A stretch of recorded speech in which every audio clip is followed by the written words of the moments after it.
रोहड़ी शहर जे मुख़्तलिफ़ पाड़नि में हिक ई रात में चोरी जूं 3 वारदातूं थियूं आहिनि। रोहड़ी शहर में हिक ई रात में 3 वारदातूं थियूं आहिनि।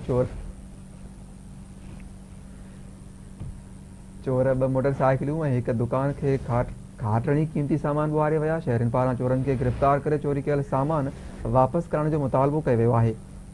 चोर 2 मोटरसाइकिलूं ऐं हिक दुकान खे खाटणी क़ीमती सामान ॿुहारे विया। शहरनि पारां चोरनि खे गिरफ़्तार करे चोरी कयल सामान वापसि करण जो मुतालबो कयो वियो आहे।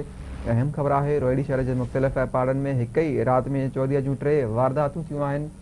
चोर 2 मोटरसाइकिलूं ऐं हिक ई दुकान खे खाटणी 2 क़ीमती सामान ॿुहारे विया आहिनि।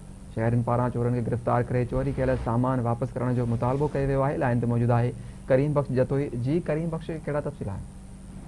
जी मां तव्हांखे ॿुधाईंदो हलां त रोहड़ी में जेको आहे बदअमनी चोट चढ़ी आहे। माण्हू जेका आहिनि घरनि ताईं महदूद थी विया आहिनि। गुज़िरियल राति जेको आहे देरि ताईं जेको आहे जेको आहे नामालूम चोर जेको आहे 3 हंधनि जेको आहे मुख़्तलिफ़ पाड़नि में जेको आहे 3 वारदातूं कयूं आहिनि। खादिम हुसैन जेको आहे मीराणी जे किराने जे दुकान मां जेको आहे लखे रुपए जो सामान जेको आहे ॿुहारे।